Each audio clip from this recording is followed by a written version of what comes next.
Any elected officials, we'll invite you to come up. Any pastors, if you would like to, we have a special section of all of our community leaders, our religious leaders. You're more than welcome. Acknowledge you, Pastor Newell, if you're good. Tuck, if you're good where you are. Well, let's get started. My name is Arthur Jackson III. I'm the proud pastor here at the Antioch Church here in the beautiful city of Miami Gardens. I want to take this opportunity to thank all of you for having the courage to show up tonight. All right. Of course, that's not everybody's testimony, but I thank God that you are here tonight. All of you are here because we're concerned about what I believe is the assault on our history, American history. It's not just Black history, African American history. It's our history, and we're here.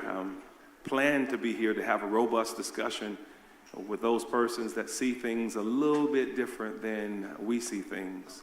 But all of a sudden at the last hour, there was a scheduling conflict. But we know what's behind that. Amen, somebody.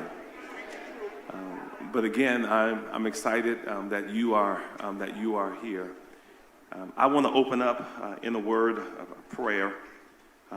I think prayer is always in order. That if anything is going to be successful, we believe in prayer. If you can just stand right where you are, let's set the tone for we believe is going to be a successful, awesome night. And in the midst of it all, in the midst of inclement weather, in the midst of no-shows, in the midst of disappointment, we still know and believe that God is still worthy to be praised. Yes. The Bible I read declare from the rising of the sun to the going down of the same, the name of the Lord is to be praised. The Bible I read declare that let everything that has breath praise the Lord. And so we're going to do that. We're going to have meaningful discussion. I'm grateful for all of these elected officials and these city leaders that will be leading our panel discussion tonight. But let's pray. Oh God, our Father, how excellent is thy name in all of the earth. We give you glory. We give you honor. Thank you for allowing us to assemble ourselves here in what we refer to as the dwelling the place where you dwell. God, I pray for every presenter, every speaker. We pray that you would allow us to follow those things which make for peace. We pray, God, that even if we're angry, that we would abide by your word and be angry and sin not. Be with us tonight. I pray, God, that we'll feel your spirit, we'll feel your presence here in this place. Get glory, dear God, out of all that you hear, out of all that you see. I ask this in Jesus' name I pray. And the church said amen. God bless you. You may be seated. Can we give some love for Senator Shevrin Jones, who's going to come, and he's going to, come on, y'all. I'll try it one more time. Come on, let's thank God for our leaders, the courage of our leaders. We need leaders that's not afraid to speak truth to power. And truly, we have one among us. Shevrin. Good evening. Let's try that again. Good evening. But before Pastor Jackson leaves the stage, Pastor, I want, if you all could do me a huge favor, because if you know history and how any change has ever happened, it always started at a church. And he opened up his doors for us. Can we give it up for Pastor Jackson? Please give it up for this man of God. Thank you, Pastor. Thank you. And we'll put a shameless plug. If you haven't been here on Sundays, they have awesome service every Sunday. You hear their members out there. And so also before we get started, I always think it's important that you know who represent and serve you. And I always tell people, acknowledge the people who show up for you, not just during election time, but they show up. And so I want to acknowledge these individuals here. I am going to acknowledge Miami-Dade school member Lucia Baez-Geller, who's here. Lucia?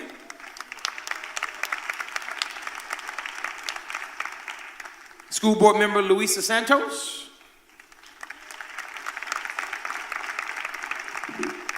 There's one who's here who I'm going to save that for later. Y'all know who he is. I'm going to move over to Broward County School Board. We have Sarah Leonardi. Good to see you, Sarah. We have school board member Lori Aladef.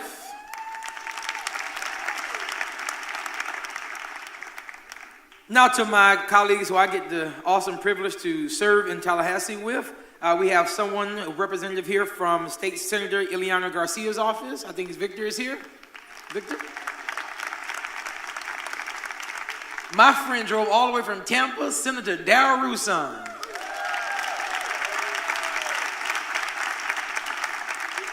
From Palm Beach County, Senator Lori Berman.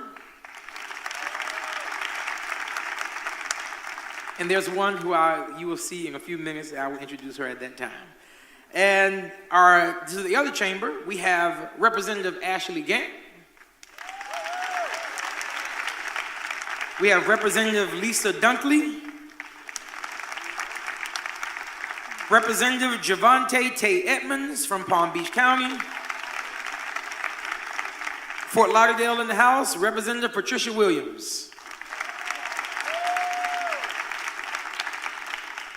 He's a good friend and he's a brother, and he is now the chair of the Miami-Dade County Commission, and that is none other than Chair Oliver Gilbert, who's here.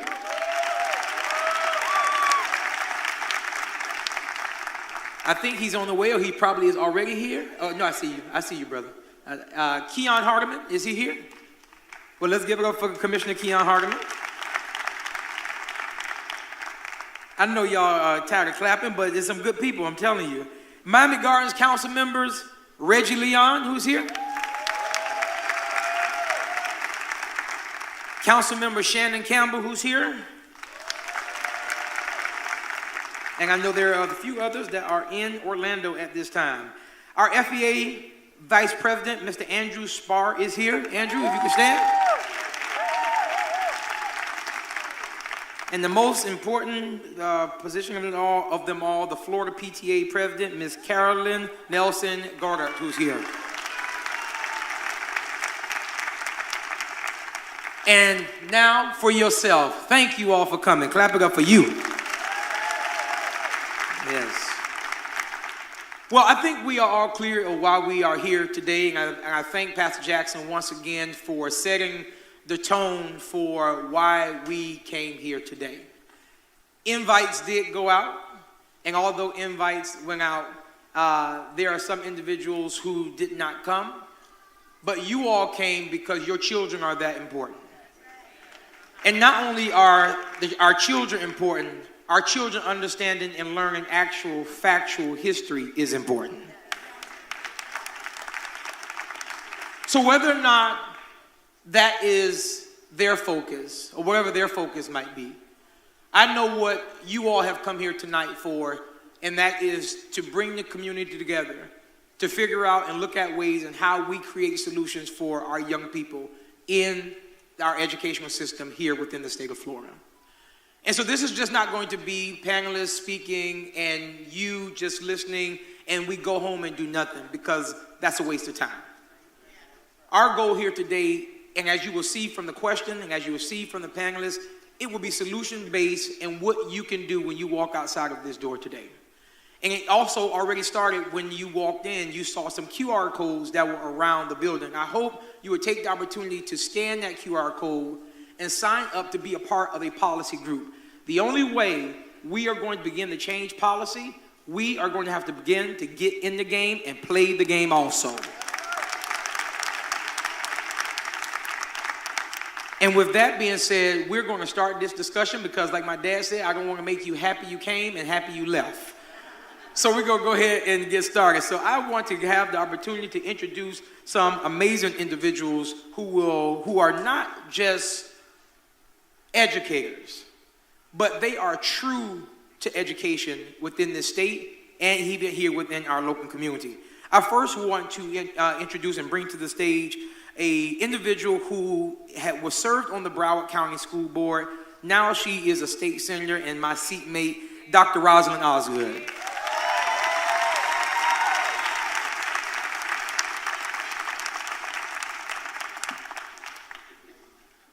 I call her a firecracker because that's exactly who she is, and she serves in the House.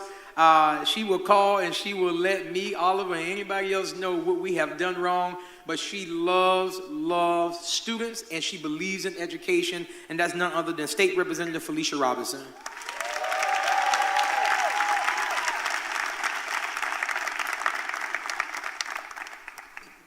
Y'all wearing these outfits today. I just had to say that. African outfit. They like, welcome to make a statement. I know that's right. My good brother, he never says no. And he's a tireless fighter. He's an amazing leader. If you ever watched him in action on the dais on the Miami-Dade County School Board, you know this brother is a fighter. Y'all help me welcome Dr. Steve Gallen.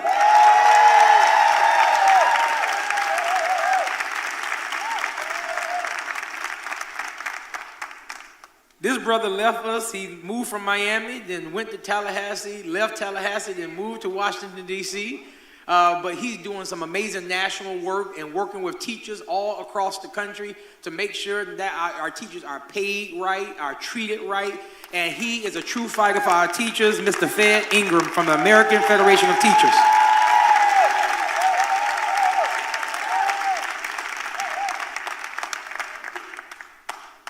Last but certainly not least, she is a fighter here in Miami-Dade County for our teachers. She go hard for our teachers, and you can hear her fight all the way in Tallahassee every single year. And that's none other than Miss Carla Matz, who's here.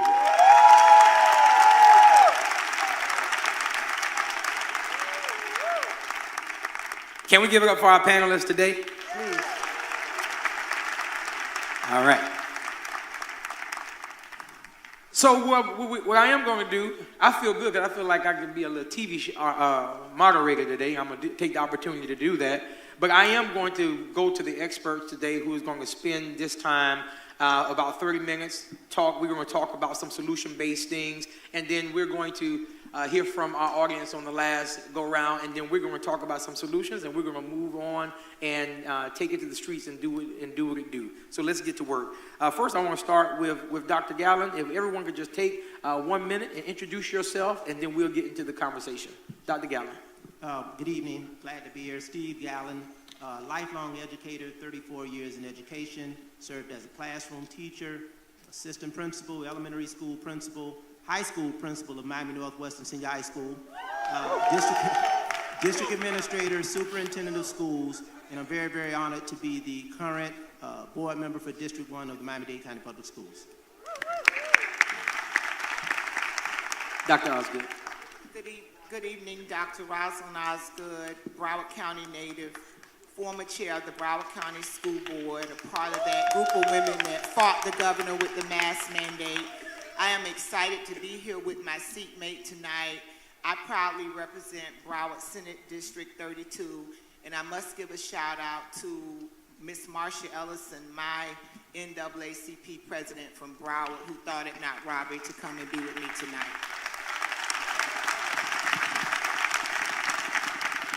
Good evening. I am Felicia Robinson. Again, I'm a lifelong educator also.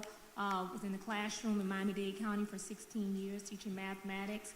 Was a math coach and presently an assistant principal going into my 29th year. I've served the great city of Miami Gardens for 8 years on their city council and as their vice mayor for 2. And now I'm presently in the state representing House District 104, which covers parts of Pembroke Pines, Miramar, and Miami Gardens. And I'm just happy that you all are out here tonight because we need you all to show up so that we can continue to fight. Amen. Hi, good evening, everybody. Frederick Ingram. I am a high school band director, currently serving as the Secretary-Treasurer of the American Federation of Teachers. We represent 1.7 million members all over this country, teachers, cafeteria workers, bus drivers, secretaries, and the like, and all the educational village. So I'm glad to be here. I'm former president of the United Teachers of Dade. Glad to be here with my sister, former president of the Florida Education Association, and we have our current president, Andrew Spar, at the Florida Education Association. And again, I'm homegrown, a high school graduate from Miami-Jackson Senior High School. I know we got some bulls just had a picnic, so y'all pipe down right now, okay? But thank y'all very much for being here. I appreciate it. Thank you. Carla. Good evening, everyone. My name is Carla Hernandez-Mats. I am the president of United Teachers of Dade and a 20-year Miami-Dade County Public Schools special education science teacher. I have two of my school-age children are in our public schools. I believe in public education, and we advocate and fight for education every single day. I'm also the former Democratic nominee for Lieutenant Governor with Charlie Crist. Excellent. All right, let's do this. Somebody say, let's get to work. Here we go. Dr. Gallen, I'm going to start with you first. Looking at all the laws that my colleagues and I that we have seen in Tallahassee over the last 2 years and how it has played with you being a school board member, how have the laws coming from Tallahassee affected the school board and how you govern? Thank you for the question. I have a unique position because I'm what I've described as an educational purist. At the end of the day, I believe that our ultimate responsibility and obligation is toward learning of our students. What we've seen relative to the recent laws that have come down from Tallahassee is that we've transitioned from an outcome-based agenda to an agenda that really looks at processes and procedures within the classroom. Historically, if a principal, a superintendent, or a school district has outcomes relative to student performance, how you get there is left to the local devices. What we see right now, it's become increasingly restrictive. It has injected ideology as opposed to education, and we see partisanship has really seeped into the educational impact of our school board. What we've seen is something that is totally contrary to education. We've always talked about the teachers needing to have academic freedom. We set the policy, they drive the practice. We set the policy, they drive the practice. We set the policy, they drive the practice. What we've seen now coming from Tallahassee is a significant shift from policy development to influencing what practices we implement in our schools. So that notion of academic freedom has been totally cast to the side to a greater extent. The reality of the chilling effect, it has permeated our schools, and our teachers are operating under a certain degree of ambiguity. And you cannot function well, you cannot achieve well if you don't have clarity around purpose. So again, the purpose that is coming out of Tallahassee in many regards is not around the education of all children. It is about an ideology in terms of what they're going to be taught, how they're going to be taught, and by whom they're going to be taught. And that runs counter to what I've experienced in my 34 years in education. Oof. If I could stay on that for a few minutes, because Dr. Osgood, you used to be a school board member not too long ago, and now, of course, you serve in the Senate. And I know for a fact that you have been under this same type of leadership. Do you share the same sentiments of Dr. Gallen when you were serving on the school board? I do, and I think what we're seeing now is a time where we really are showing how we devalue teachers. No elected official should be trying to tell a professional trained teacher what to do in a classroom. A lot of these policies and rules, if we just leave our educators alone, they already have it figured out. When we think that we have to micromanage education, they've gone to school, they've been formally trained. It is their discipline, it is their space. It's kind of like us telling a fireman how to put out a fire when we haven't been trained to put out the fire.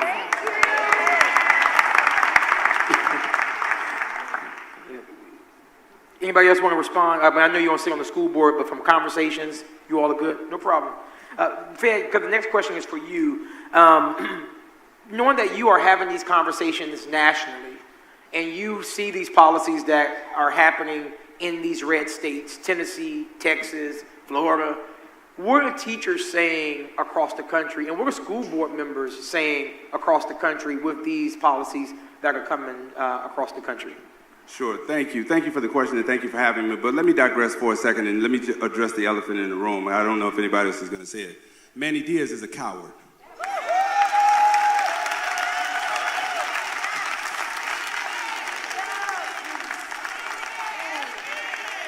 Ron DeSantis knew that this was going on.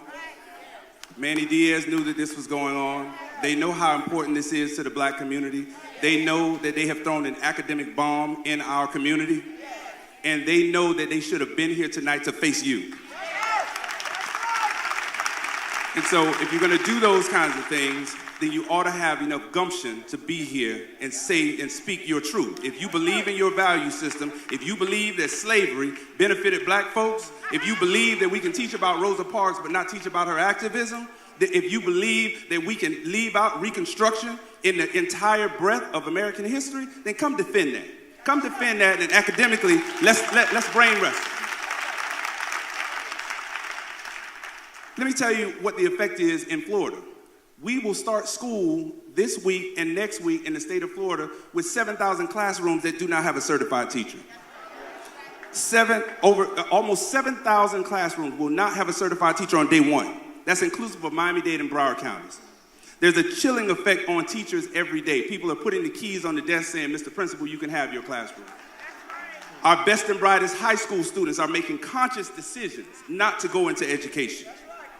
Those are the things that we're seeing all across this country. It's turning the profession into a blue-collar job because they continue to tell us what to do on the ivory tower. They continue to tell us when to do it, how to do it, what to do. And you do this and you do that, and you don't have any teacher autonomy at all.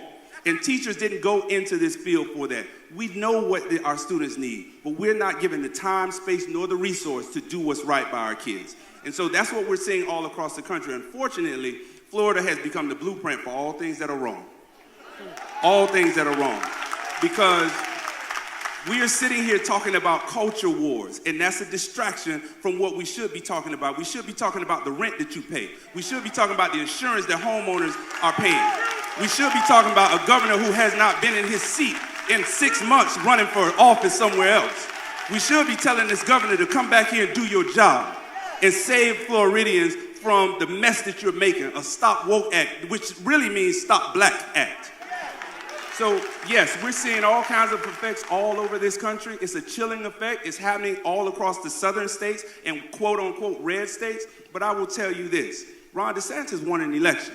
And so it's up to us to change that. And see, people don't like to hear that, but you got to be active, you got to speak truth to power, and you got to vote. So that's what we're seeing. And we got to speak solutions in every single way that we can tonight. And the church said amen.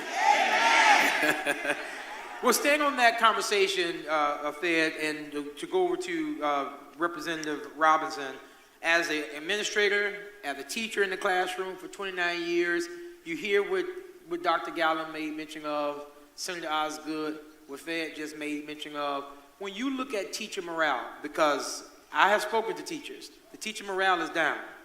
What are you seeing as an administrator in the classroom right now? As you said, my teachers' morale is down. It's hard to do what you know you should do when you have all of these things that are being told that you can't really do to teach your class. It's so far down that just last week, we're getting ready to go back to school. I did a teacher's lounge back to school event to try to motivate our teachers and to get them ready, because throughout the year when I'm going in and I'm talking to them, they're teaching their classes now. But when I call them into my office to have that feedback, you know, it's a lot of challenges. It's a lot of challenges. And so it's sad. Sometimes I always say that this particular position is very emotional because teachers are not treated as professionals. They're just not. But what I want to talk about tonight, or why I decided that I would come and actually speak, is because I believe that we know what the problems are. This is not new. It's gotten to a point where it's really bad, but this has been happening for years. And we continuously come and we have conversations about it.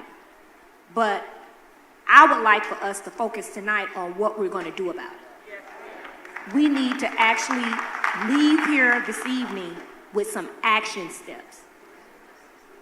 There's something that each one of us can do to make a change. Fed kind of mentioned it. Voting is one of them, but it's not the only one. It's the major one, because if we would have voted a different way, we wouldn't be in this position right now. However, all of the pieces of legislation that have been passed in at least the last 3 years that I've been in the legislature is to tear public education down. That's the bottom line. We acknowledge that, so now we have to start taking control of it and figuring out what we're going to do to change that. And so I have some ideas, but I'm hoping that when he opened up the door for questions, that you all come and say some of the things that we can actually do to actually attack and make an action step for what's happening. Because if we don't do it, then it won't get done. Thank you so much, Rep. Carla, you work with teachers quite often. I'm sure you hear the concerns of the teachers, and you just heard from your colleagues on the panel right now. Can you talk to us about teacher recruitment and teacher retention right now within Miami-Dade County? And if you're hearing what's happening across the state, please share that also. Absolutely. We know that this is a self-inflicted wound. We did not have to be here, but when you have educational hate speech, because that's what this is, when you try to take away curricula that has existed in our schools, that teachers have been working with, when teachers are teaching with authenticity and truth, and you tell teachers that they can't teach that way, it is educational hate speech. And the culture wars and the defunding of public education and trying to privatize our school system, all these things are things that are deliberate in the way that they are being adopted and the way that this extremist GOP administration is handling things. I want to add something to what my brother Fed just said. You know, earlier today we were with 400 educational teacher leaders from Miami-Dade County Public Schools, and we hear the chilling effect. There is concern. They don't know what they should and should not be saying, and we're trying to deliver optimism and trying to make sure that they stay upbeat, because school is about to start next week. And what we know is that when you have an education commissioner that is, besides a coward, is a blatant racist.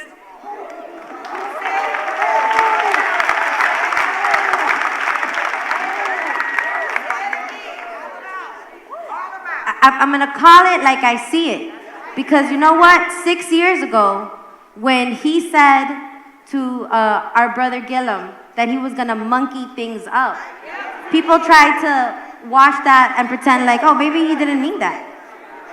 When a few months ago, when he sent Venezuelan immigrants with our tax dollars who were not in Florida from Texas to Martha's Vineyard, people were like, oh, maybe he's not a racist. Maybe that was something else. When he tries to take away AP African American Studies, and we keep on excusing it, we gotta call it what it is. He is a blatant racist, and he has a Secretary of Education that's a puppet. And that's why that puppet is not here today. But what it's doing is that it's tearing up the bedrock of our communities. Because when you do things and you try to scare teachers who are truth tellers, who are here to make sure that children are represented, that they can see themselves in our history, and that all of our history is rich and makes American history. When they do those things and they say those things and create this chilling effect, it is intentional. And so I will tell you that the only way we fix this is by registering people to vote and getting to the polls. We gotta organize, we gotta mobilize, we gotta let people know what we're dealing with, and that we cannot allow this to perpetuate in the United States of America. Thank you so much, Carla. Appreciate it. The last two questions that we'll ask, and then we'll open it up. This is for Representative Robinson and Senator Osgood. Both of you are elected, and both are in the legislature, and you have a very unique insight into, how our community is feeling about the issues like this. How would you characterize the response from the constituents in your community? From the looks of it right now within this audience, although it's raining outside, These parents they came here for some answers, they came here for understanding. And what do you say, or what are your constituents saying right now to you in this moment? And how do you respond to them? They're angry. They're angry, they're upset. I've had some to say, what are we going to do? And that's why I said, we need to come together, and I'm hoping that we can get a lot of these people, these parents that's right here, right now, to be a part of that education coalition so that we can not just have this one meeting, we can come together and actually sit down and strategically set up a plan on how we want our kids to be educated. And that's what it's going to take, because they're angry, they're upset, and they have a right to be. And Senator Osgood. Thank you for the question, and I can answer this question because I care enough about the constituents that I serve to listen at them, to hear them, to show up and face them, to communicate with them so they can tell me how they feel. So I'm going to read one response from my phone. Teachers, counselors are overwhelmed with trying to teach and counsel kids whose parents are suffering with job displacement, mental health issues, and financial hardships. That's one response. I have more because I sent an email out from my office and because I care enough about people to interact and talk to them. People are very upset right now about education in general. Parents don't know what to do. They want their children to have quality education that's provided by trained professional people, not individuals making standards and rules. One group who oftentimes when we have these conversations, voices are left out, is the female group, especially the black woman group, the black mother that's raising the 4 or 5 kids, or the black grandmother who's already just worn out trying to get the kid to a trusted place at the school so that the trained educators, bus drivers, cafeteria workers, it's a whole team of people that make a school work, a whole team of quality people who show up every day knowing they're never going to earn what they deserve, but because it's a ministry and it's in their heart, they do the work. And now they're being attacked with all of these policies and rules, and people are frustrated. Many people are literally planning on leaving the state of Florida. I'm a native of the state of Florida. Believe it or not, I'm going to be retiring. I'll be at retirement age soon. I know you didn't think that because I look a lot like Beyonce. But people are just getting worn out with the things that are happening here, and they're frustrated. And a lot of them are just tired and worn out. But we can't give up. We can't stop fighting. We have to have some courage in this moment, like you did, Senator Jones, when you assembled this group. When we think about the many people that have died, the blood that's been shed, we think about the sacrifices that a lot of our parents made for us to have the opportunities that we have today. In this moment, we have to stand and do what's right. Most of us here are people of faith, and we know that our ultimate goal is to always please the real King of glory. And when we do that, all other things come into play. We know that these weapons are going to be formed, but we have to stand in the truth of what we know, that they're not going to prosper. So when you're being brought into meetings and told to lie to kids about their history, you absolutely can't do it because it's not right. When we were told you can't do the mask mandate when COVID positivity rates was 20%, we said we're going to mandate masks because what? It was the right thing to do. So we have to do what's right. We have to tell the truth, and we have to be unapologetically about it. This issue is about blackness. We're talking about an African-American AP course. We're talking about African-American history. We cannot be afraid to call it what it is. We've seen this playbook before. It happened to us after Reconstruction. It happened to us after the Civil Rights Movement. Every time we make a step forward, we see white rage the loudest in public policy, and that's why it's systemic and nobody wants to call it what it is. A lot of the issues are in the policies themselves, and that's why we have all of the different disparities that we have. And those are the things that my constituents are communicating, but we have the solution. And you're going to hear this over and over and over again. We have to vote. You have no more excuses not to vote. When we don't vote, we suffer the consequences like we're suffering now.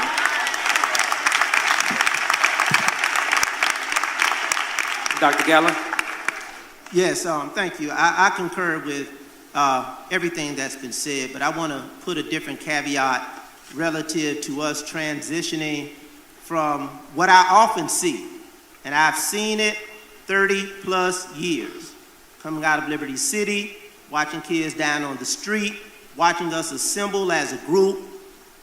This is a tremendously important moment. This is a moment, however, that cannot be guided, driven by emotion. It has to be followed through with action.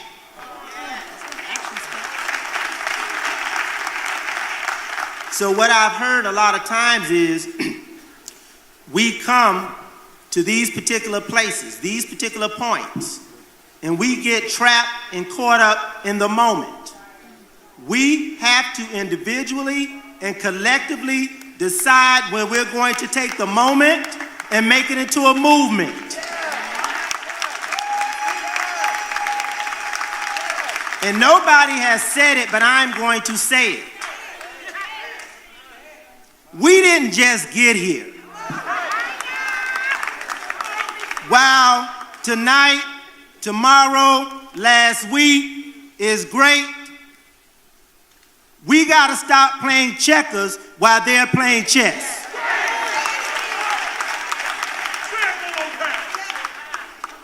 A great man said years ago to a people that we cannot afford to continue to get bamboozled, hoodwinked, and led astray. While we thought the meetings was about masks, that the school board movement was about kids not wearing masks. We thought those moments were about masking children. But that was about a movement that was taking place right under our nose. And regretfully, we stand, we speak, we fight, but we can't stand, speak, and fight alone. We found ourselves having been subjected to, victimized by, and regretfully capitulated to a loud minority. We went through those school board meetings. We stood toe-to-toe with the Proud Boys, Moms for Liberty. Yes, they were there. But many of my colleagues asked the question, where were we? We see the moment is starting to shift, where those who were absent, and I do believe that silence and absence is complicity. We've seen this play run before, but we've also seen a strategy that works. You see, Brown versus the board was the catalyst for a movement where many people thought that it was a moment that occurred in a courtroom, but that was the catalyst for civil rights, for women's rights, for equity and opportunity. And all was centered around the education of our children. And I'll close by saying there's an African village that asked the question, not how are you doing, not how was your day, not how's it going, but how are the children? Any short-term and long-term strategy to undercut, diminish, divide, and destroy a community starts with its children. It starts with education. It starts with denying a woman a right to choose. It starts with all of those things that marginalize and decrease the population. And last but not least, this move started with eliminating our children to know their history, true history, accurate history, factual history. So my prayer is that this becomes a catalyst for a movement. Last thing is, a reporter asked me today, how do you feel about the individual not showing up? I say the loss of an individual is not a loss for me, it's a lesson. What have we learned? And I hope that this becomes what I've described as anticipatory leadership, that this is the moment that we engage in anticipatory activism, that we anticipate what's coming around the corner before we get knocked over the head.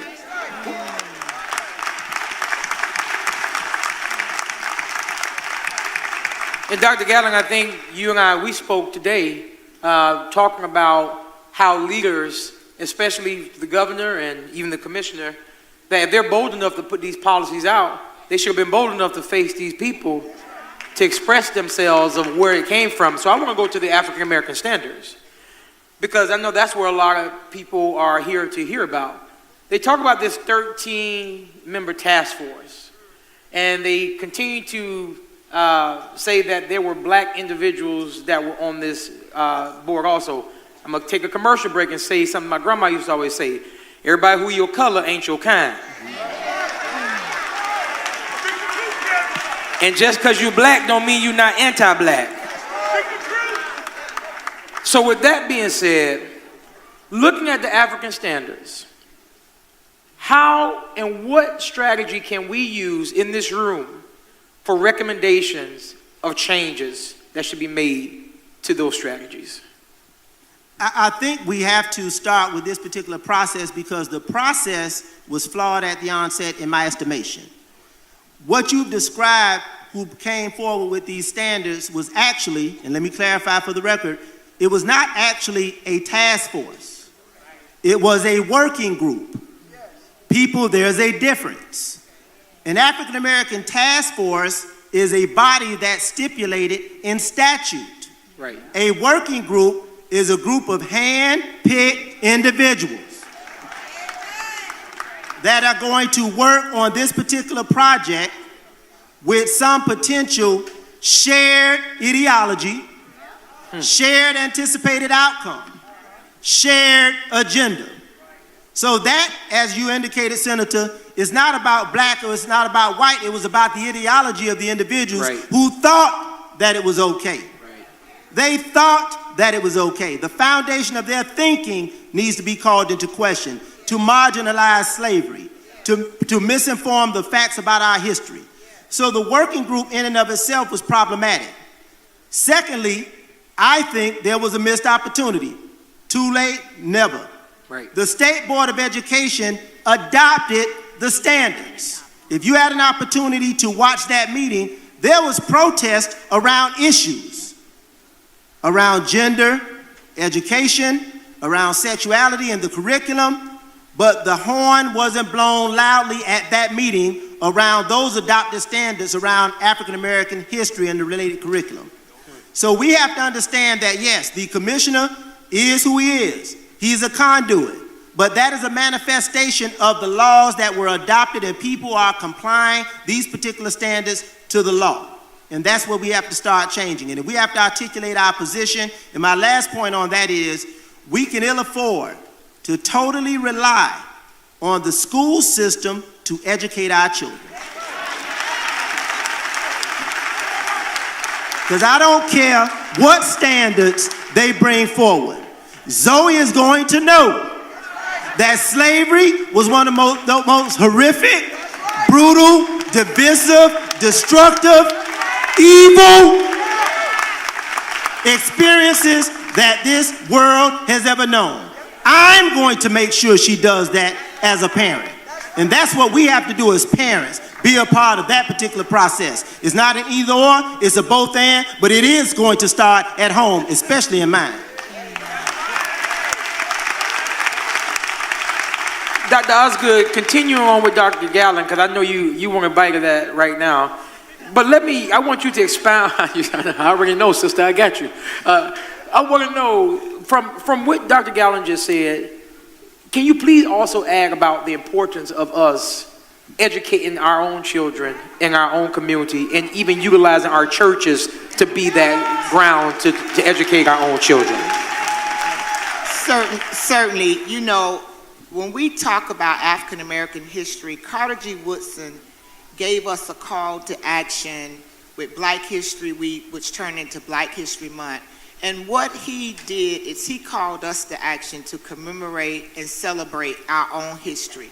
I work with Faith in Florida. I'm an organizer for Faith in Florida. And Faith in Florida has created a toolkit so that churches can access that toolkit to begin to teach our own history, that you can sign up, it's free. And we've started this movement under the leadership of Pastor Rhonda Thomas because we cannot go after somebody about doing something that we're not doing ourselves. Right. We have to start at home with it.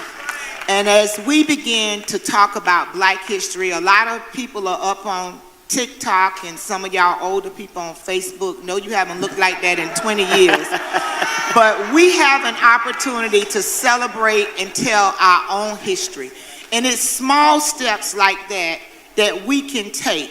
It is very critical that we know who we are. Sheb, you and I are students that attended one of the greatest HBCUs in the whole wide world. What's the name of it? One that's on the highest of What's the 7 name of it? hills in Tallahassee, Florida A&M University. I graduated Fort Lauderdale High School in the class of 83. And when I arrived at Florida A&M, I had a professor by the name of Professor Eaton for African American history.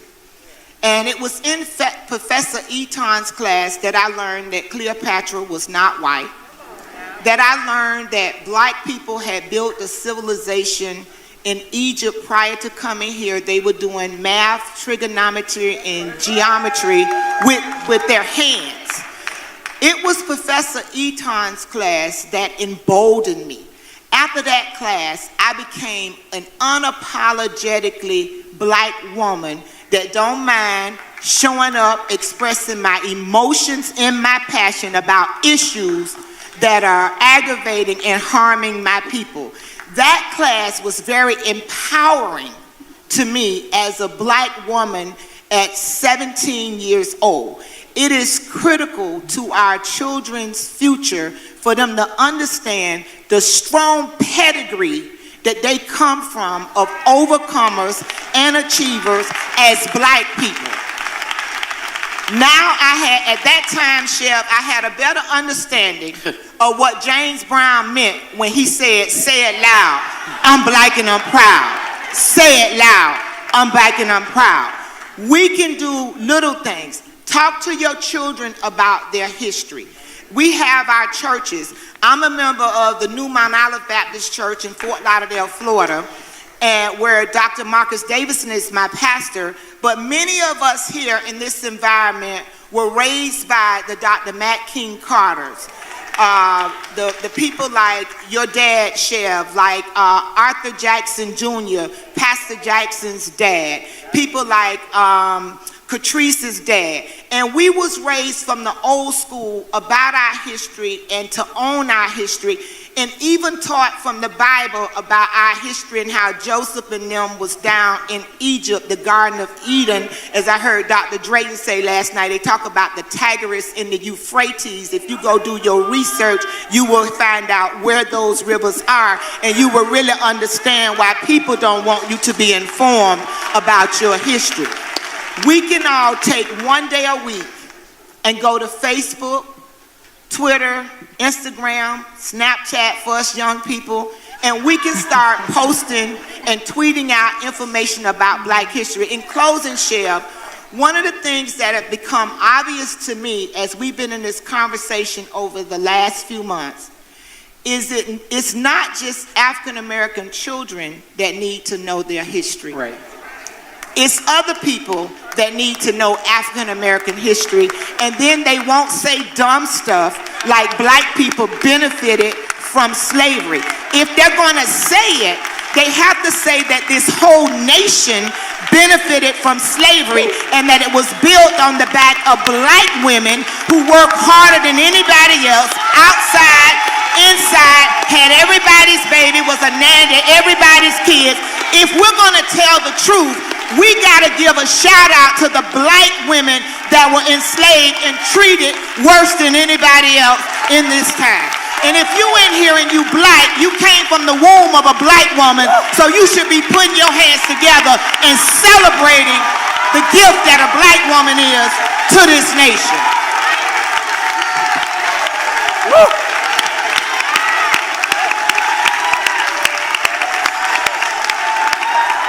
And we give it up for the black woman. Woo! Yes, sir. Man. Listen, I'm getting text messages. People say I'm fired up. Yeah, they ready. I love y'all so much. I'm so happy y'all here. So listen, we want this to be about you all, and Pastor Jackson have opened up these doors, and it's your turn. You have these individuals who are here. You have, it don't matter if the commissioner and the governor ain't here. They here. And we're going to make sure that what your concerns are get in the hands of the right people. I can promise you that for sure. With that being said, we're going to open this up, but we got to do this orderly, all right? Because I know this church that I'm in operates in decency and in order. So with that being said, if you have a question, I'm going to ask you to be so kind to use these 2 aisles here, and I will move it from there. All right? And as you come, I will go to my next question as you come forward. It's to Carla. As teachers are preparing to go back to school in Miami-Dade County, what does the vacancies look like as it pertains to the empty classrooms that may exist in the classroom when school starts on Monday? I believe that in Miami-Dade County Public Schools, there are over 300 vacancies. And, you know, obviously that is something that worries us because we want every child to have access to a teacher that is certified, that is trained, that can provide a high-quality education. But, you know, with the culture wars that are happening with the censorship, the banning of books, the changing of curricula, you know, all these things are impacting the way educators think, in, you know, to the degree that this is not a profession that they want to be in. And as big of a heart as people have, and as noble as a profession as it has always been, it's created a position where now people don't want to come in and teach anymore because they see the culture war attacks, they see the defunding of public education. And so you were asking earlier about some action items. And Yes. so I want to say this. If you have a child in school, make sure that on day one, you tell that teacher that not only do you thank them, but that you support them teaching full, true, authentic history. That you want your child to learn true, authentic history. And we need you to show up. You know, Dr. Gallen was saying earlier, I was in those school board meetings with him when, you know, the Proud Boys and these moms, you know, for liberty, that really just promote hate were at. We need the community to show up. The community to show up and speak on board items and support them and tell teachers that they are there and that they also support what they're doing. And we need you to vote. We need you to vote. We need you to organize people, register people to vote, make sure that you're voting. You know, it's what's happening here is nothing new. You know, we were talking a little bit about what happened with the curricula and the standards. And a year ago, there were journalists that were writing stories and sharing stories of how in the state of Florida, there were civic standards that were training teachers not to say the word slavery, but to call it involuntary relocation.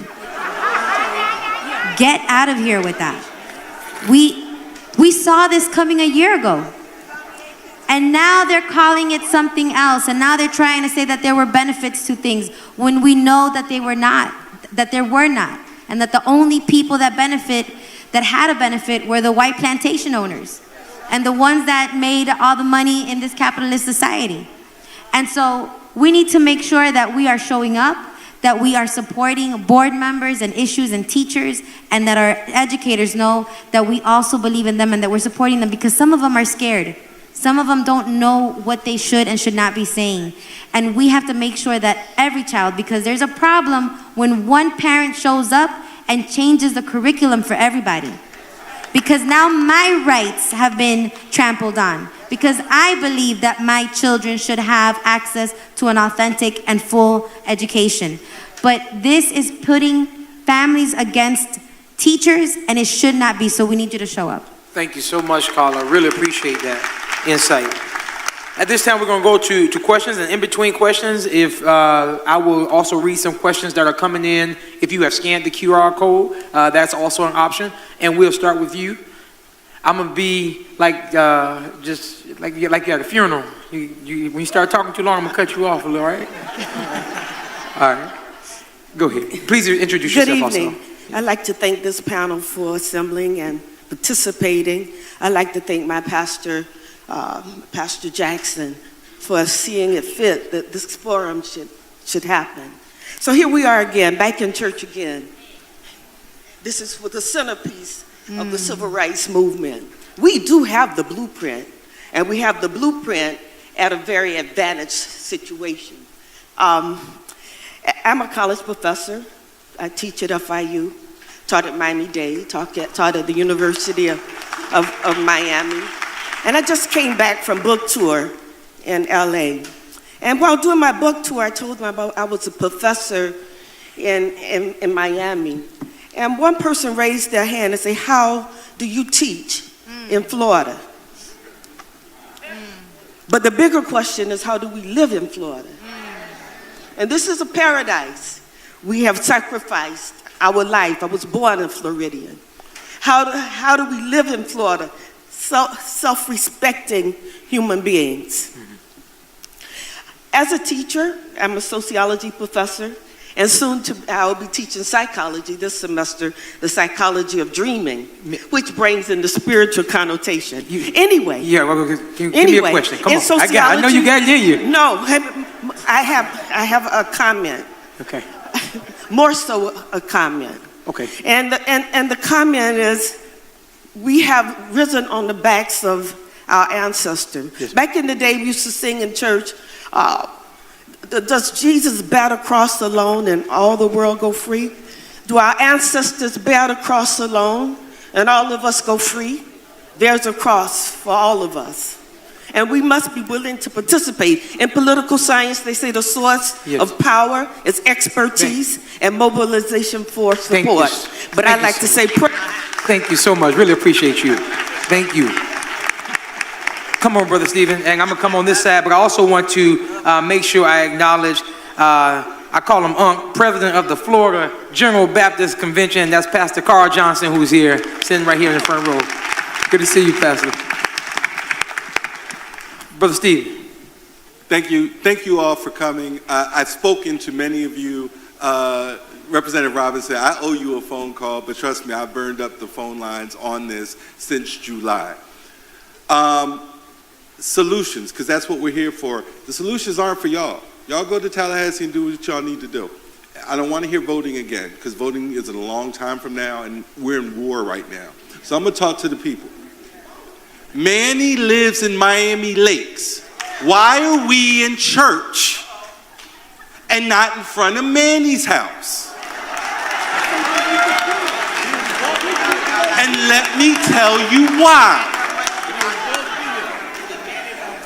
The Florida statute that controls what happened to Black history in Florida also controls what happens to Holocaust history in Florida.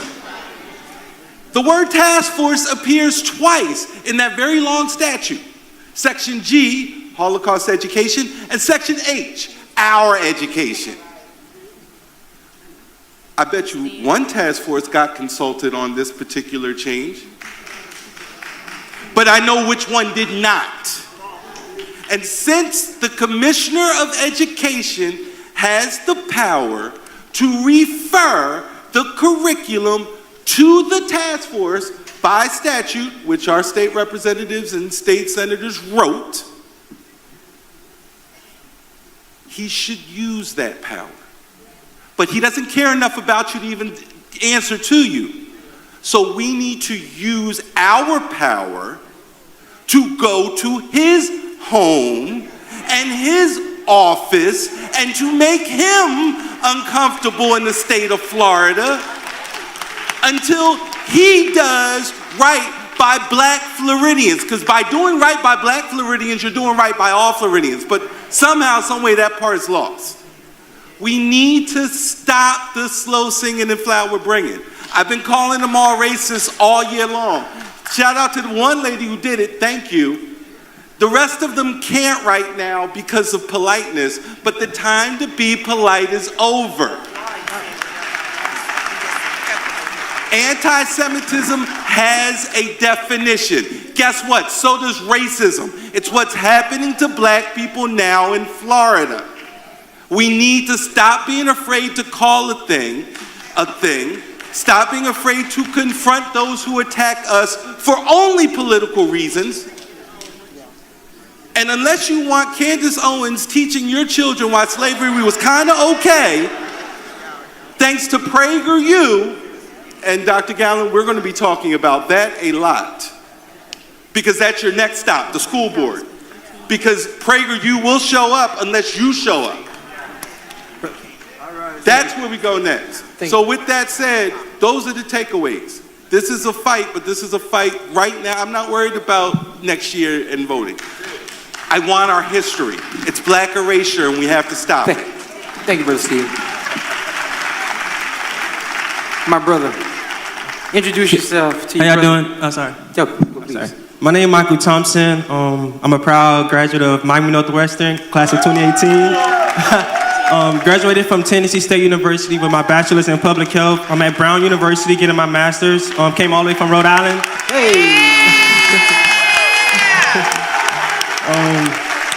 Grew up in public schools, went to Barbara Hawkins. I'm forever thankful for Ms. Williams. She's the principal at Barbara Hawkins. She was there for me. But I have a question about voting. My age group, I vote by mail. I send my ballot by mail. But my age group, 18 to 34, I looked at the data. It was slow. And the people talk about, like, we need to vote. But I'm asking my friends, do you all vote? Oh, we don't vote. And that's a problem when you don't vote, but we need politicians, we need people out in the streets going into these communities. Like, for instance, I went to campaign for Warnock in Georgia. My school sent me down, because I'm part of the board at Brown. They sent me down to go into these communities, because I grew up in the projects. And a lot of my our white counterparts didn't want to go into those communities, but those are the people that need to vote and need somebody that looks like them to talk to them. You have all these politicians that's doing this and doing that, but our age group in Miami-Dade County have the power also too. We need to vote. So what are y'all doing to get my age group numbers up to vote? Because it's keep happening. Like, there's a lot of people that's not voting. I mean, I'm sorry. She's going to answer your question. And brother, we're proud of you. I'm going to start and say that. Okay?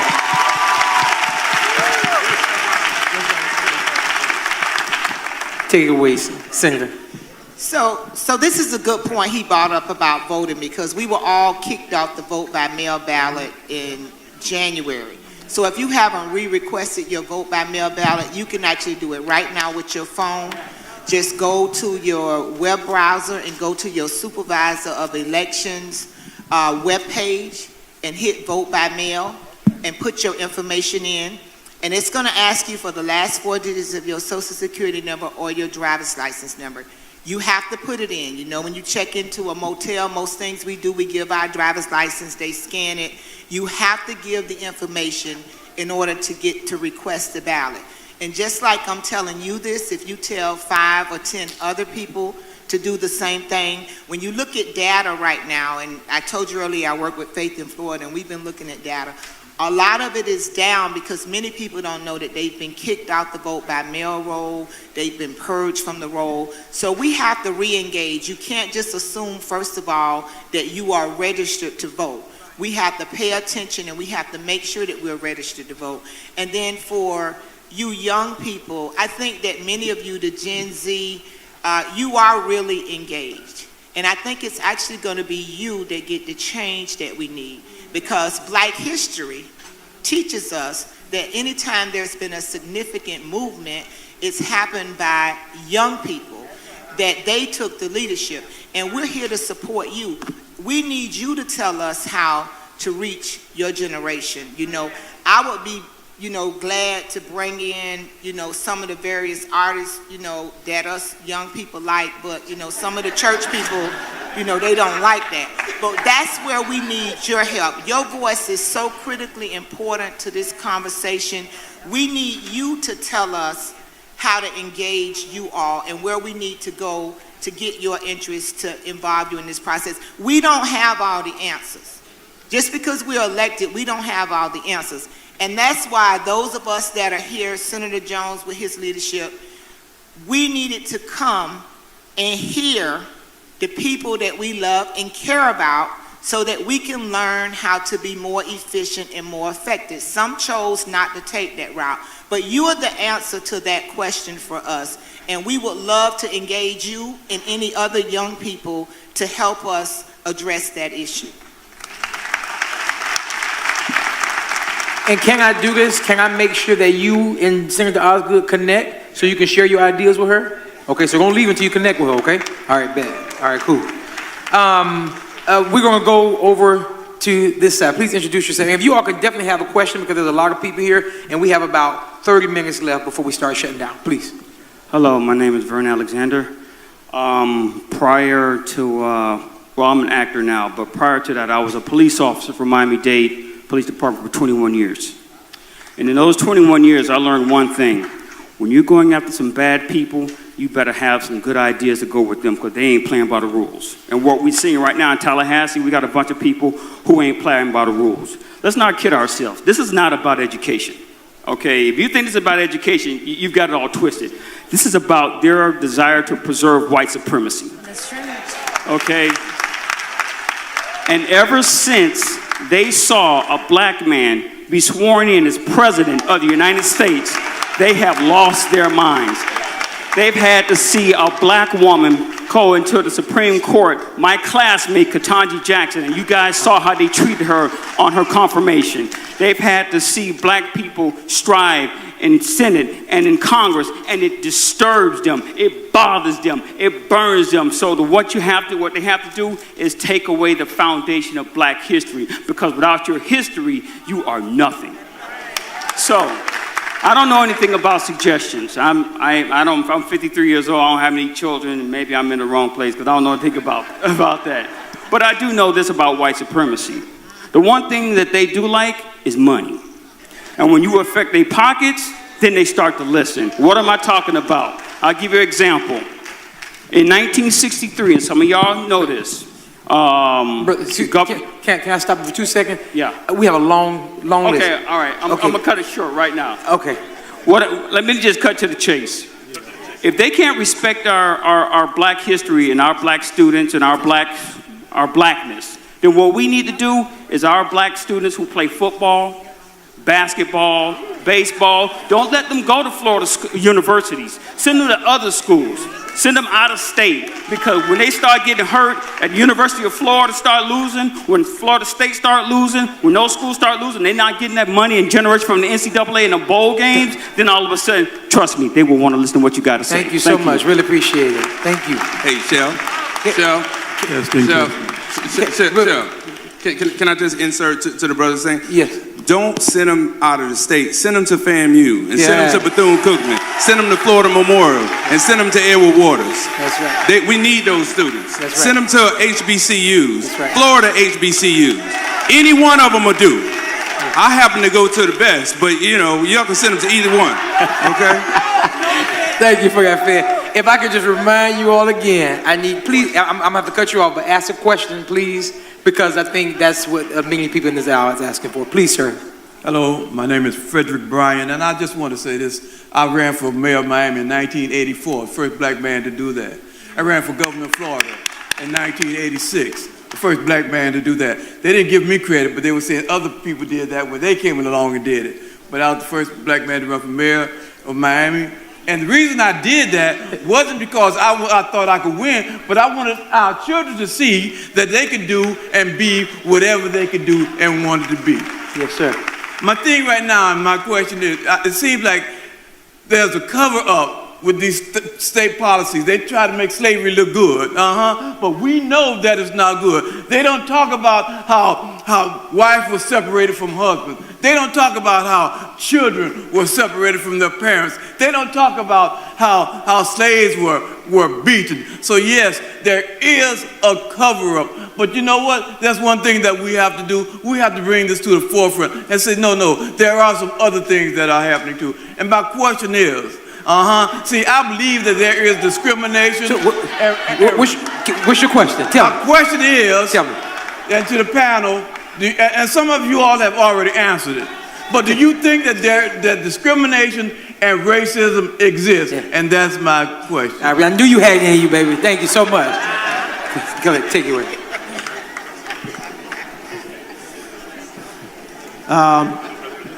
Thanks for the question. I appreciate the question because I would never sit here and be disingenuous about perpetuating a narrative that runs counter to reality. And we have to be careful. Yes, James Brown said it. He said it loud. I'm black and I'm proud.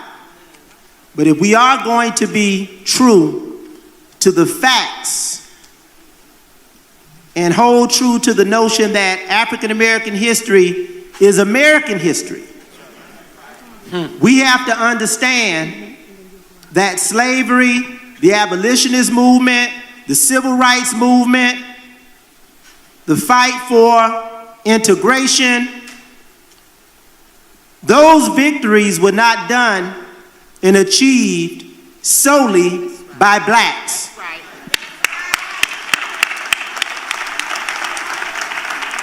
So I don't want us to, and I would never subscribe to that tenet. I would get up and go in my hole. Because there's an old phrase that they said, they used us to catch us. And what Senator Jones was saying was, all skin folk ain't kinfolk. That's right. So I want to acknowledge and always be mindful that it's not about black people, it's not about white people, it's not about Hispanic people, it's about good people. It's about decent people. It's about caring people. It's about loving people.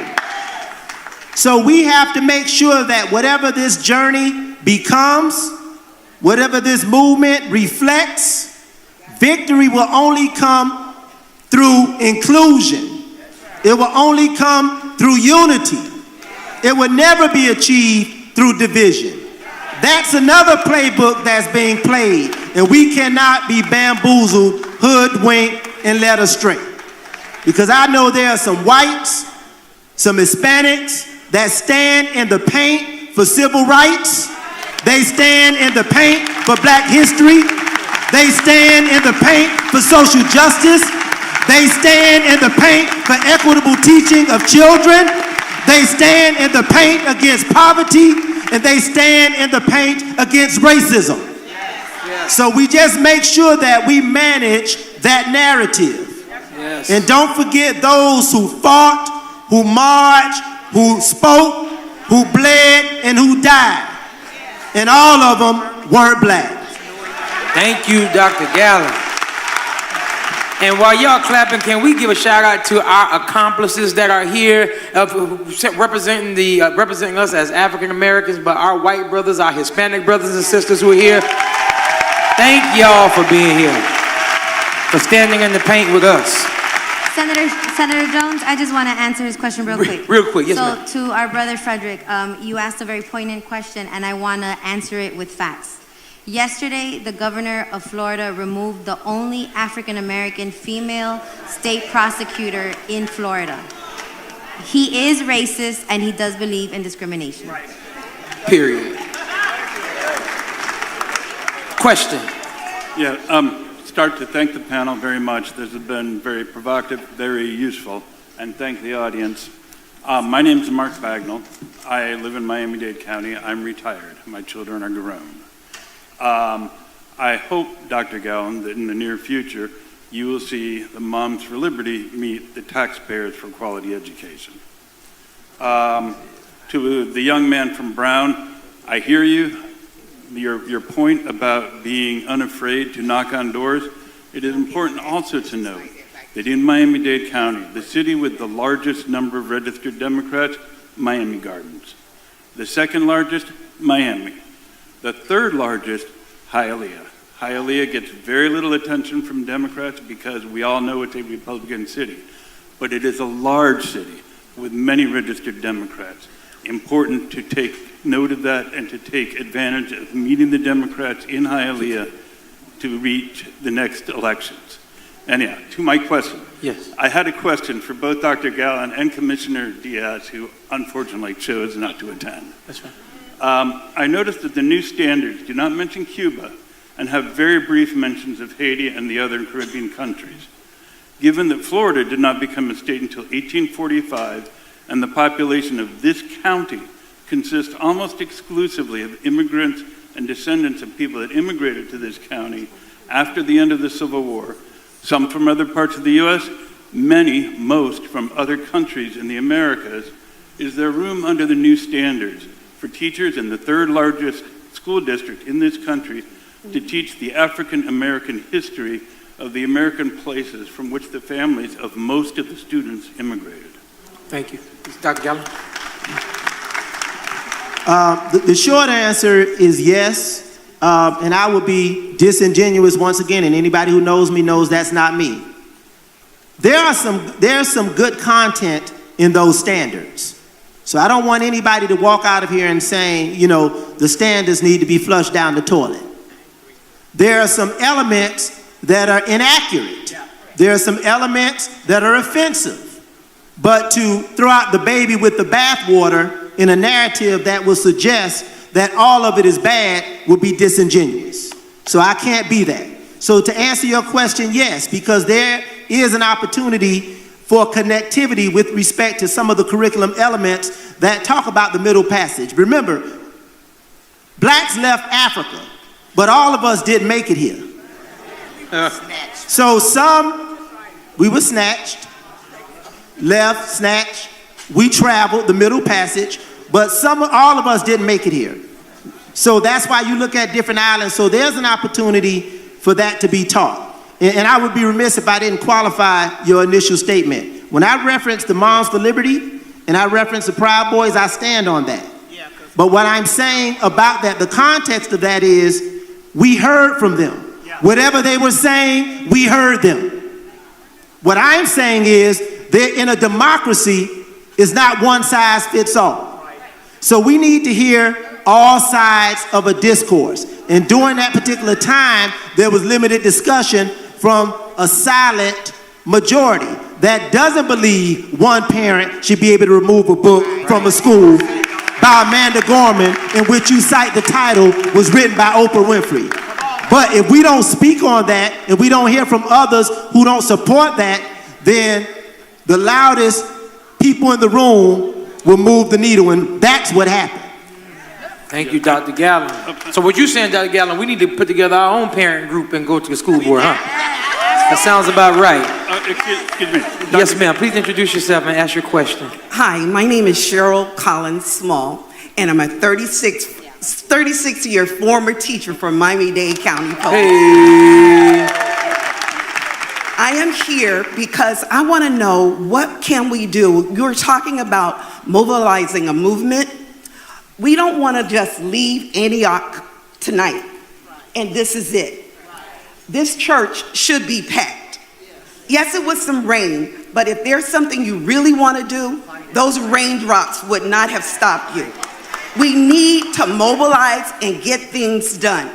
That deliberate demolition of our democracy by those few people in Tallahassee with their autocratic styles We can't let them just throw things on us, okay? We've got to do something. So how can we move something, all right, so that we can make sure this will be a movement and we can get the change that we are seeking so we can be respected as Black people? Yes.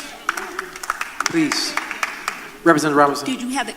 I believe there's a QR code that we are asking people to sign up so that we can actually start a education coalition so that we can come together, and we would like to have one in Tri-County. So we would like to have one in Broward, one in Palm Beach, one here in Miami, so then we can actually sit down, strategize, and come up with some action steps that we can push out into the community and move forward. So I think the QR code is... Yes. So please sign up. All right, thank you. And Senator Jones, you and I have talked about this, and you're going to keep hearing me say this. So we start committee week, I think, October 9th. Right. We need to start planning right now whether we have to not buy Louis Vuittons or whatever we need to do, that we plan and organize busloads of like-minded people to have a presence in Tallahassee. That's right. We're in a super majority. We need this in Tallahassee, in committee meetings. We need you up talking. The gentleman said earlier, and I want to say this on the record about going to Mr. Diaz's house. I'm not going to suggest that you do that, but the Capitol in Tallahassee is your house. It's paid for with your tax dollars. We need to build our presence in Tallahassee so that our voice is heard during the process. It's put on the record for committee week that you get to ask your questions, you get to make your comments, so you become a part of the process. We can represent you the best we can, but we need you there. We need your presence, and we have money to do.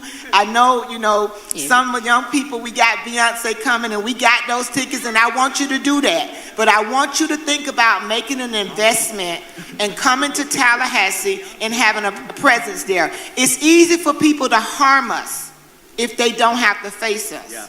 We know the Bible talks about this prophet that was moved with compassion when he looked at the multitude. It was because he was in proximity to feel their pain. Yeah. So your pain, your frustration, we need to get your story, we need to get your body to Tallahassee. So as we're working with those groups that Senator Jones is asking us to organize, we also need to plan some trips, maybe some guy trips, some girls trips, some trips with our kids. But we need to take our families and we need to have a presence.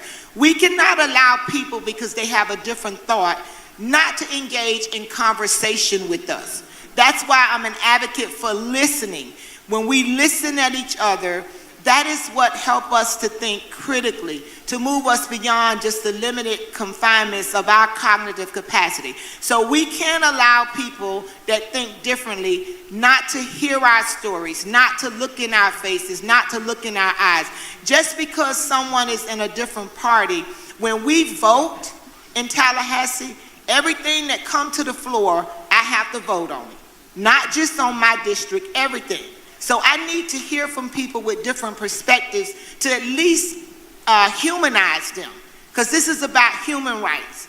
And it's a basic right for an elected official or appointed official to listen and give audience to a person, especially when they're living in an area that you're trying to make policy for. So I know that that's a push, but we used to organize with our churches share. Remember, they used to send us to Disney World in the day. Oh, did I say Disney? They used to send us to Disney World in the morning, and we would come back home in the afternoon. We need to go back to some of the old school grassroots, and we have groups like Faith in Florida and other statewide groups that can help us mobilize so that we can build our presence in Tallahassee. I'm telling you, when you start seeing groves and thousands of us show up somewhere, it gets people attention. They can no longer make us invisible. Thank you. You're briefly. Yeah, I'm just going to be brief with that particular question. My late father would often say, start where you are, use what you have, and do what you can in your respective places. Very often we wait for the grand plan to be unfolded. We wait for leadership to come from leadership. But leadership is about followership. It's not about title. It's about action. So for example, if you want to say, what can we do now? There's a school board meeting next week.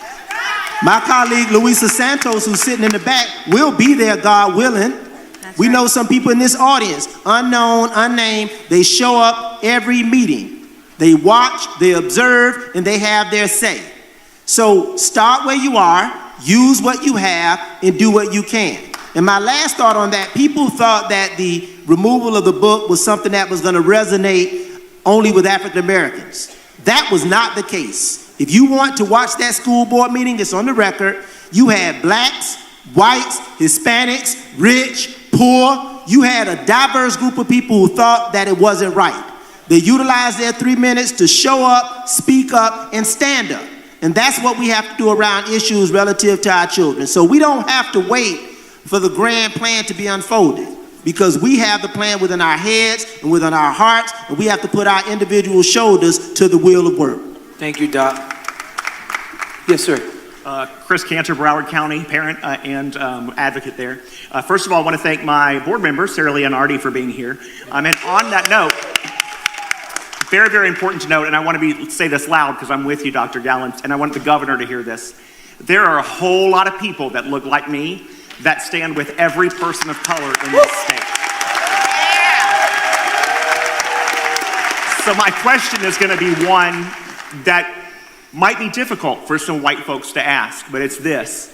Knowing that privilege exists, knowing it's there, right? Let's not ignore that fact.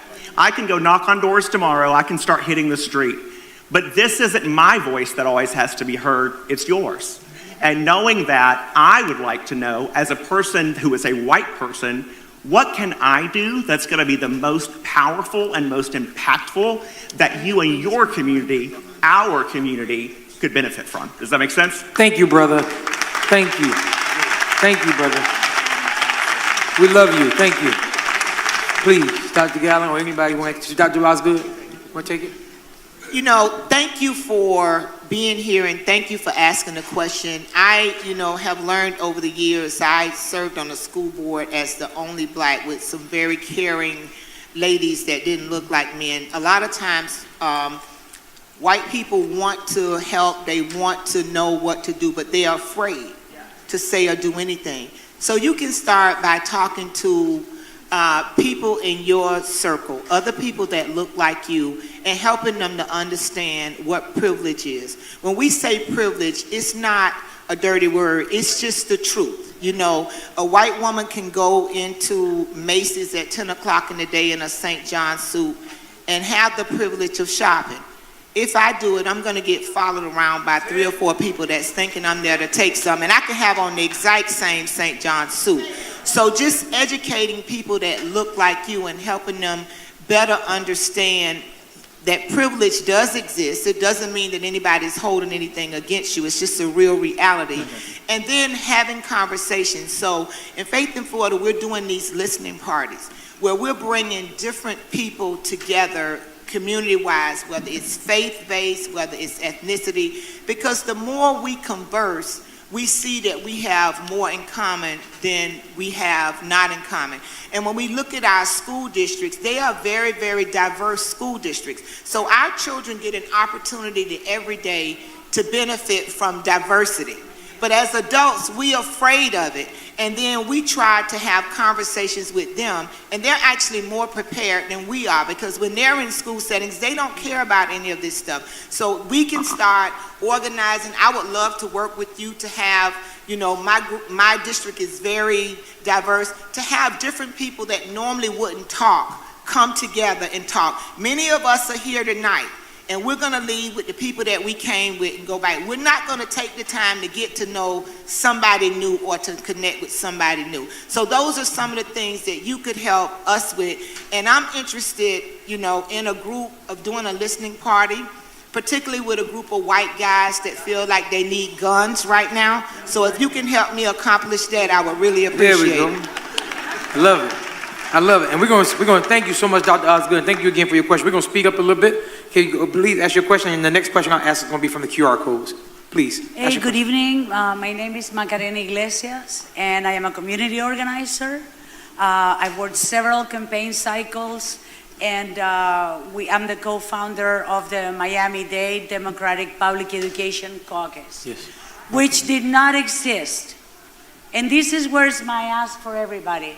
Everybody's been asked to vote. Vote and run. You don't like it, run for office. You can do it.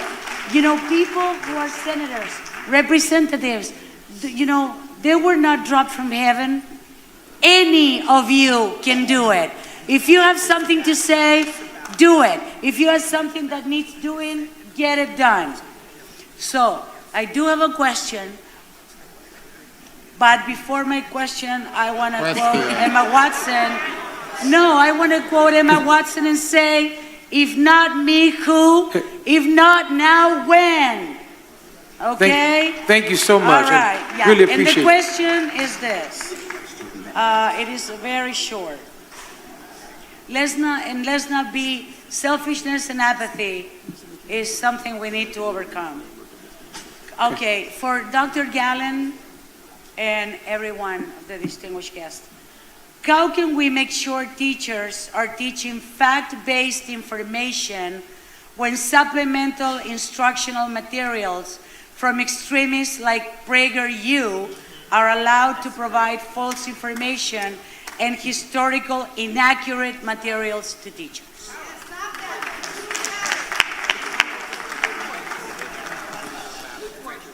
The framework and the guardrails that we implement to ensure that teachers are teaching fact-based information obviously starts with the standards that come from the state, and that's why we're here to a greater extent. So to the extent that the state adopts standards that run counter to facts that are offensive, that are divisive, that's why you see the national discourse and the state discourse and the local discourse. That being said, it starts with the teacher, number one, utilizing the standards of the state of Florida, number one, utilizing the curriculum of the district that has to be in alignment with the state of Florida, following the pacing guides that are given to ensure that students are on track to be successful on the assessments that are given now, not one time a year, but 3 times a year. And last but not least, I believe in the law of proximity. You have to have instructional leadership at the school site.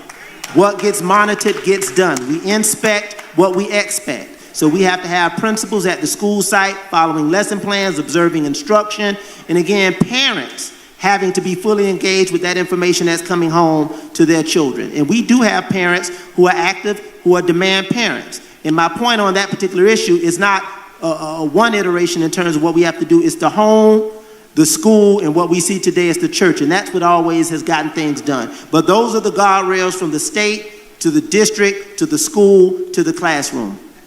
Thank you so much, Dr. Gallen. Please. My name is Francis Ragu. I know the question was asked, what's the action plan? If we look around here, we have, let's say, 1,000 people. If there's a movement take commitment. If each one of us could commit to say to register and get 5 people to polls. Let's start at home. How many of us here are parents that our kids don't vote? Let's start convincing them to go to the polls, to register and go to the polls. And if everyone here can say, I'm going to commit to get 5 people to vote per month. If it's 1,000 here, that's 5,000. Multiply that in the months to go and see how a movement could start, not by a QR code, but making a commitment that I am prepared to make that difference. That's 1 person per week that you can speak to and convince them to vote. We all can do that. And it's as simple as it takes to do something rather than ask and walk out here that I am going to commit to try to convince 1 person per week to register to vote, and at election time, get them to vote. Very simple. Thank you so much, Brother Ragu. Thank you. Christine. Good evening, everyone. My name is Christine Olivo. I am a mother of 2 beautiful boys, but I'm also a teacher. I literally just spent my whole day decorating my classroom. I am a science teacher and a math teacher, and I know numbers, right? I teach math. I know numbers, and I know that we are outnumbered in Tallahassee. So I am grateful that everyone's here today and we're all fighting, but at the end of the day, even if we show up in Tallahassee, I know that we are outnumbered in Tallahassee. But can we create a ballot measure, a ballot initiative? Because I know that at the end of the day, the people have the power, right? So if we can create a ballot initiative then we don't need them, do we? I just need somebody to tell me so I can go start getting petitions. That's it. Yes. First of all, thank you so much. Let me answer that for you. You're absolutely correct, right? We can go up going up to Tallahassee. We are outnumbered up there, but I do not want to diminish the power of what happens when multiple people are sitting in those committee rooms, as you know. And as far as the ballot measure, as you know, last session they changed how the percentage of the ballot measure, so it made it extremely difficult. We have to be specific in what we want and what our ask is. And I think, I'm calling Pastor Gallen, School Board Member Gallen made it clear, is that we just can't scream. We have to go with screaming, and here's the plan. And with that, and to answer your question, we can do all of that, but I think we have to be strategic in formulating what that plan looks like. Okay, but it's possible. It is possible, 100%. Thank you, sis. Ms. Judd, do you have a question on you? Senator, I have a solution. Okay, come on. The solution is simple. The Black Florida Action Fund. I'm a 20-year elected Democratic Executive Committee member. And what happened in last election is DEC and FDP did not invest in the black vote. So consequently, 165,000 people would have defeated DeSantis. Over 200,000 black people did not vote, okay? So, we have 3.2 million black people voting in the state of Florida.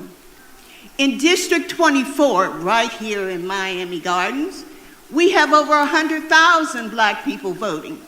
So we're asking you to come together in unity, and 100,000 people, we can put them in and we can take them out. Okay? So that's the solution. We started this group as of the 8th this week, and so far we have $100,000 committed to help do GOTV. And before 2024, we will have 3 million, and that will make the difference. And we're asking you to give us $5. $5. How much is $5 times 100,000? You do the math. I'm not giving you my opinion. I'm telling you what the facts are, that we have the power. It's not an opinion. It's the numbers are there. It's just that you have not gotten the message, and I'm here to give it to you. Okay? Thank you. The Black Florida Action Fund is the solution to not allowing people of that venue. All right? There's good money right there. Thank you very much. Thank you so much, Ms. Judd. Thank you, Senator. Yes, ma'am. We're going to speed it up a little bit. Please, tell me. Hi, my name is Melissa, and I'm a 21-year educator. This is my 3rd year teaching in South Florida, and my question is actually straight to the unions. Hi. So we've been erasing the pain and perseverance of Americans since we became America. You know, my parents are from Puerto Rico, and you know, the island where Christopher Columbus first came and committed his atrocities, and what are we indoctrinating these children? In 1492, Columbus sailed the ocean blue, right? I come from a family of young lords. I come from a family of people that get arrested in the streets for protesting. I'm from Brooklyn. I'm from a union state. Like, I'm from a place, and I moved here willingly. How do we live here? Because the beaches are beautiful. Because I want to be, you know, close to my people. If we want, you know, they can't erase civil disobedience if we're doing it now, but how will the union stand and protect teachers like me who are willing to say, no, I won't teach that. I'm teaching the truth. No, I refuse to let people know the falsities of this country. Like, who's gonna stand up for us? In a right-to-work state, they can fire us if they don't like our nail polish. Like, what are you guys gonna do for us to protect us? Because I wanna stand and fight like I did up north. I'm a union steward here now. Just like I was in the UFT then, you know, shout out to the AFT and for the unions here that are protecting us all the time. But like, I'm afraid here because rent is high and is due. How are you guys going to stand and protect us? We're willing to go all the way. Thank you so much, sister. Yes, absolutely. Please. I'm gonna take it on, yeah. So thank you, sister. I appreciate that question. So something that everybody needs to know is this year, during a session, there was a law that was passed, Senate Bill 256, that is the most anti-union, anti-worker, anti-freedom law that has ever passed in the entire country. And people are not talking about it. Okay, it was intentional because everything that happens in this state is to create systems where you can just deteriorate systems in order for people not to have rights. So our sister is right.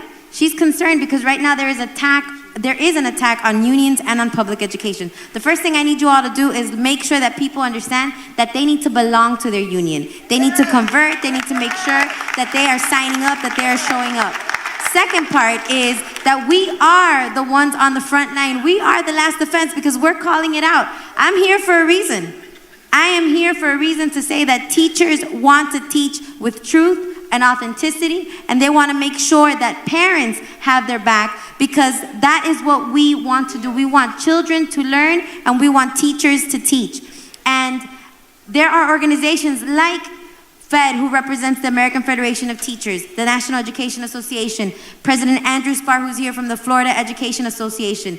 They are here to say that collectively, this is what we do. We have each other's back. We stand up for each other. We fight back. We push back in Tallahassee. And we continue to organize and mobilize around these things. And so understand that unions, just like the church, we started saying this at the beginning, right? Church was part of the civil rights movement. We're happy. We're good. We belong in the church. The unions also belong with us. We belong to the unions. Church and unions were marching together for civil rights. We got to get back to those basics, get back to the roots, and make sure that you belong to your union. Thank you so much, Carla. Please, Ms. Brown. Oh, sorry. Oh, probably. So I want to say this to the sister. First of all, Carla is right. Join the union, right? That's first thing. Because you mentioned New York City. New York City has almost 100% union activism. And that is why they're able to do certain things. But I also want to say this. There are some things that we can do. There are free books in the back. I want to thank Pastor Jackson. I want to thank Chev. I want to thank Broward Teachers Union and the United Teachers of Dade and American Federation of Teachers. If we take these books back, then shame on us. Take every single book home and give it to someone. They're free in the back. And some of them now, let me tell you something. They gone.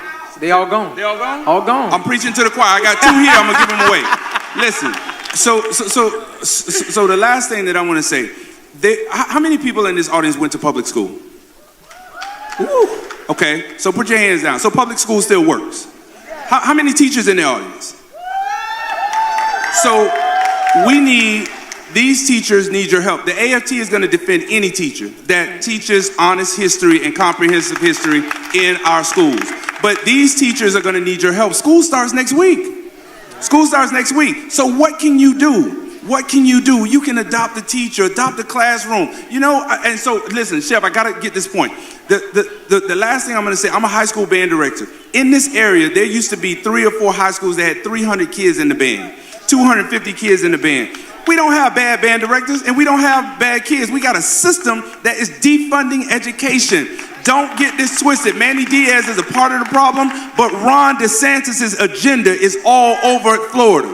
You have to know that, and that's why we keep talking about voting. Voting matters. These legislators up here are friends, but they are in the minority, and we've got to get people invested in this politic because they will play this game with you or without you, and you will be a part of the issue every single time. We'll be right back here in the church. We'll be right back here arguing and fussing at each other, and we cannot do that. We got to take this out somewhere, and you have to vote. It sounds, Pollyannish, but that's the game that's being played.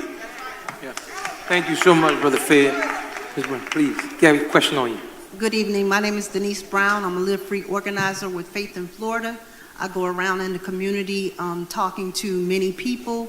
I've come across a lot of family members, specifically in the African American community, that are angry, feel that they've been disrespected, and also traumatized with this whole notion of trying to teach a watered down version to our children. Me, specifically are one of those parents who will be pushing back. I refuse to allow a watered-down version of my history to be taught to my granddaughter and my nieces and nephews. My question is, what plan does the school board have for these parents who will be pushing back, and will they be sending out information to let the parents know that what their rights are? Like that.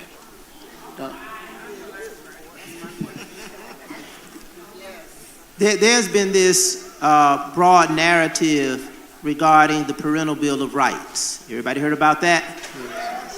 And my position has always been that parent rights are not new. That's not a new concept. When I was at Liberty City Elementary School as a teacher, at Arcola Lake, at Holmes Elementary, parents expressed themselves, and they expressed what they wanted in terms of the education of their children. So what is the school board's position? There is a process by which parents can take exception, they can opt out, they can augment. However, with respect to required standards, what is to be taught at what grade level, that is stated by the state. That is why we're having this major discourse, because those are reflected in the standards. And to the extent that there's some academic freedom, and I said earlier on, being an educational purist, academic freedom was sacrosanct. You didn't touch academic freedom of teachers. You trusted teachers in the classroom. And that's one of the challenges that we have. So with respect to a parent having some concerns about what is being taught, what is not being taught, they have an opportunity to petition the school principal. I always say start with the teacher, start with the principal, and again, every Wednesday each month, we're at the school board. We're at the school board, and we kind of got here because parents, in many regards, took exception with certain things that were being taught. And they took exception, took that moment, created a movement, and we are where we are right now. Thank you so much, Dr. Gallen. Please, Derek Jones, follow directions, sir. Good evening. How y'all doing? My name is Derek Jones, a proud graduate of the Florida Agricultural and Mechanical University. I have a question. It's a two-part. The first part of the question is oftentimes, the question is, how do we not lose focus? Because oftentimes black people, we get tired of fighting that same fight. And because this week they banned African American history. Next week they're gonna ban something else. So how do we, one, not get tired of fighting this uphill battle? And the second part of the question is, like my good brother said earlier, the young gentleman, is how do we get people in my generation to come out? Like, that's the serious question, because I understand the severity of it, that's why I'm here, but not everybody in my generation does. And I mean, we voice our opinions, but sometimes it feels like we get shut down. So, you know, speaking to the people who are in the seats, in the positions that we hope to get to, how do y'all come to us so that we can come to you? That's the question. Rep. Robinson. Well, answering that second part of the question, one of the ways I try to do it is I try to get people involved in my office. So I'm always having interns and getting them exposed to the process.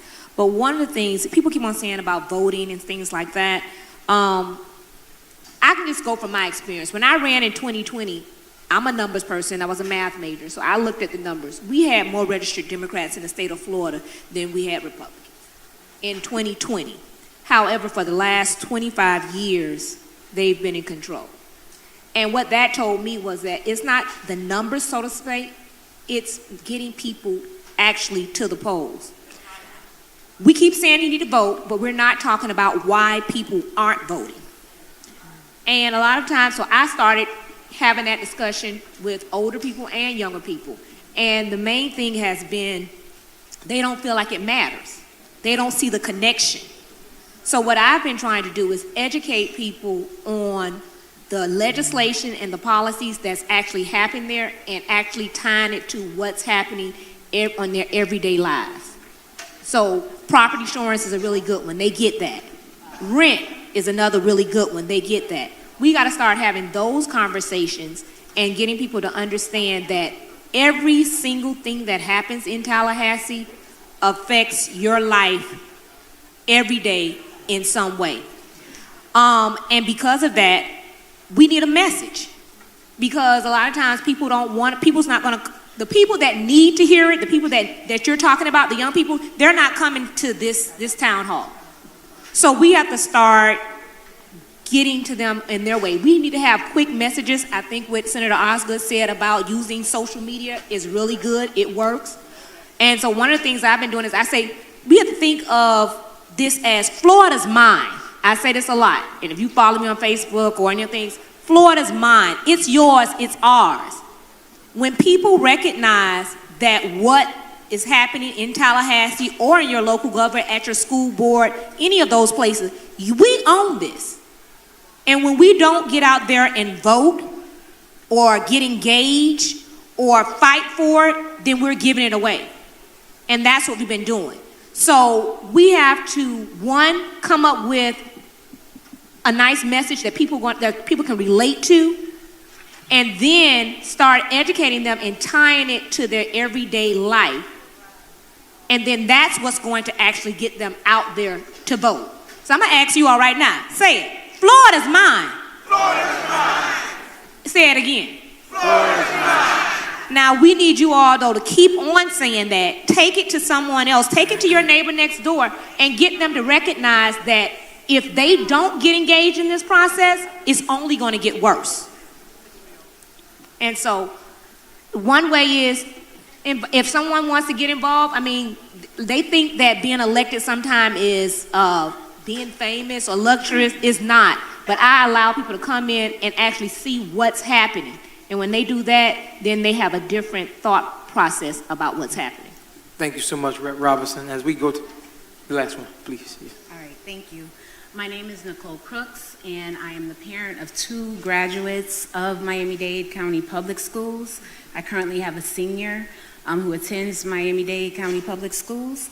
And so I wanted to preface by this. I've heard someone say that it is an act of child abuse not to teach our children their history. And so my first question is, and there are a couple, right, is how do we not lose sight of our entire village? I've heard a lot of conversation about teachers and parents, but what about the way that we operate in the village system? So like the uncles, the aunties, the goddies, and all of them, how do we make sure that we are always embracing and encouraging all of us to pour into the success of our babies? Another thing that I've heard is whoever tells our story owns our destiny. And so another question that I have is, so what are the ways in which we are going to reclaim our own stories and narratives so that we are able to control our own destiny?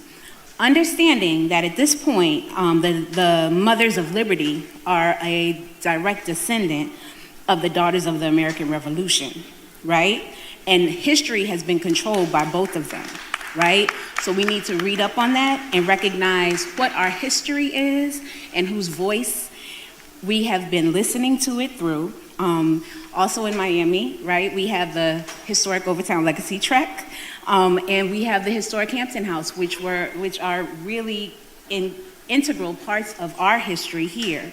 And so when we talk about school board meetings, when we're talking about attending the school board meetings, bringing our children, listening to them, hearing what they say, centering them in their needs and their visions and their perspectives, and engaging with organizations who've been committed for years to ensuring the highest possible quality public education, like PS 305, like how do we do that? And then one thing, I just finished this book about Martin Luther King, the life, right? And what we know is that we cannot rely on a charismatic leader. Yeah. It's dangerous, right? So what are we doing to make sure that we are all working together in our vision, in our skills and gift sets to ensure that everything that we do is elevated? We're creative people, right? Yes. One more question. 2 more questions. Wait, Chef. Wait. No. So I can. We have to shut down, so Okay, the churches. so one question is, will you meet with PS 305 after this? I will meet with PS3 wherever you want. Yes. Okay, amen, amen. All right, that's so I'll easy. leave the rest of this. Okay. For next time. For next time. Next time. But I'm serious, so make sure you see before we leave. We'll set up a meeting for next week. Deal. Amen. All right, Thank perfect. you. Thank you. All right.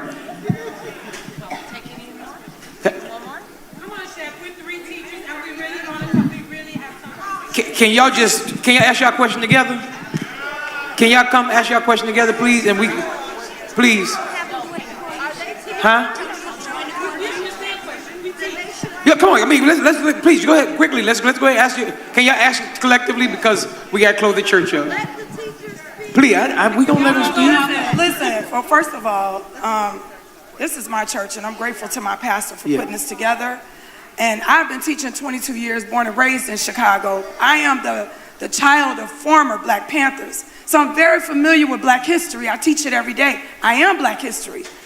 Who's going to protect me Monday when I walk in and I put the I can statement on the board that tells the child what they're supposed to be learning? I hear what you're saying about AMT, but I'm in Broward County. And then the other thing is ban books. I am second in command with ban books. If I refuse to take the book off the shelf to appease the principal, which is to appease the folks downtown, who's going to ensure I have a job? I can't depend on my union to do everything. So I understand you're sitting here, and I applaud you for coming out, but I'm about action. I'm about action. I'm like the gentleman. Voting is wonderful. I got a house. I'm a mother of 5. They're all grown, and they all vote. You can't be in my house and not vote. But this is what I don't understand. We do all this talking. We leave here. There'll be another forum. There'll be another forum and another forum.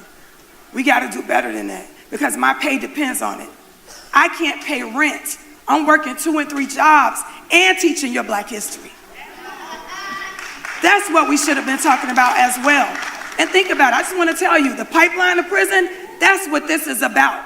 This is not about Black history. If you know nothing, then where are you going? You're already determined by 3rd grade where you're going if you can't read. So my question to you is, as a woman of color, many colors, I'm going in there Monday, which one of you can I call?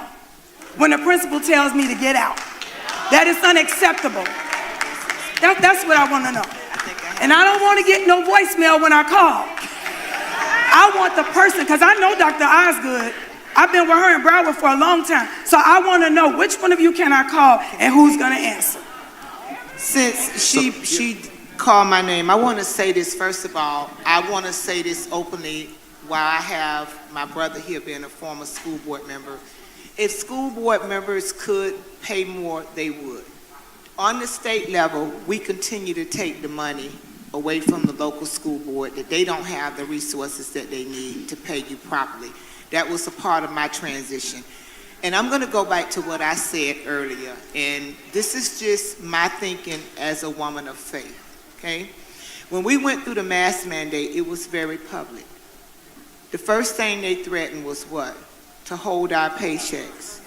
You heard me say, okay, I'll go in the house on the left and get some peanut butter, go in the house on the right and get some jelly because I'm a proud girl from the hood and I trust my community. Then they started saying other things.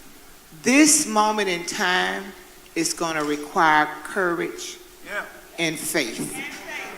If my father owns a cattle on 1,000 hills, I'm just convinced that if we do what's right, that's why I was able to leave the school board and go to the Senate where they pay me $20,000 less. I still work 3 jobs too.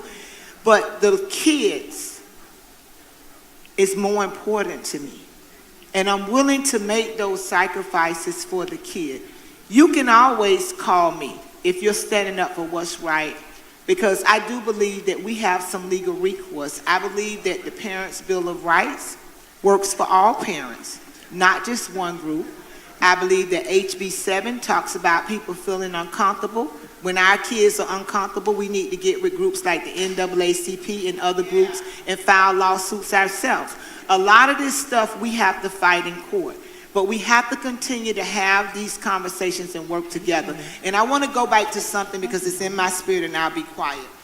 When the parents go to the schools to protest and challenge, I'm gonna beg you to work with the teachers and the people that love your kids. A lot of times y'all go to the school and attack the principals and the teachers that's really trying to help your kids. Their hands are tied with a lot of the rules and stuff that we put on them on the state. So when you go into the school, you can protest books. Maybe we need to pick a few books, you know, like Shakespeare, George Washington chopped down the cherry tree, never told a lie. That still got me feeling uncomfortable. But maybe we need to start challenging some books and understand that these laws can exclude us. We can now hold people accountable and make them follow their own laws. So when you go to work Monday and teach the truth, you can call me, but you'll be able to sleep at night. And for me, that's what it's about. That's why I won't shut up. At the end of the day, I have to be okay with God and what's in my heart. My words have to be impeccable, and I have to be able to stand. And whatever the retaliation is for doing what's right, I'm willing to take that retaliation. So that's where we are. I think we're at a moment now where we can level up in our trust for God. And please don't tell me about separating no church and state. I believe what I believe in the Holy Spirit on the inside of me. I don't pick it up and take it off. So we have to stand now in a faith moment. I'm not willing to give up. I've seen God, by whatever name we call God, work in ways that we could never imagine. I'm convinced about the Bible that I believe. And it tells me about a God that does exceedingly abundantly above anything I could ever think or ask. So for me, that's the space I'm operating in. And that's why I'm here tonight. And also, finally, you people that are people of faith, don't count out prayer. Prayer is the supernatural power that get us through these times and moments. Can we give our panel a hand, please?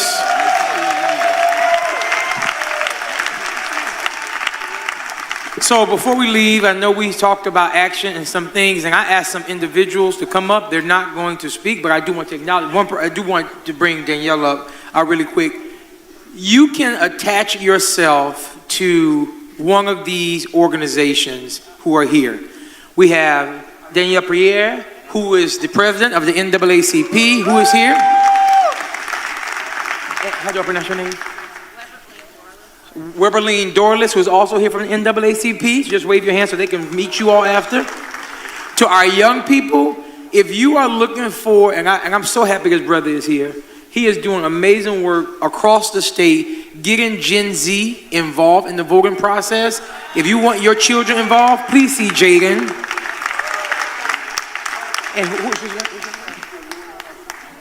And Isaac from the Miami-Dade Young Democrats is also here for our young people. All of these individuals, please stay here, you all.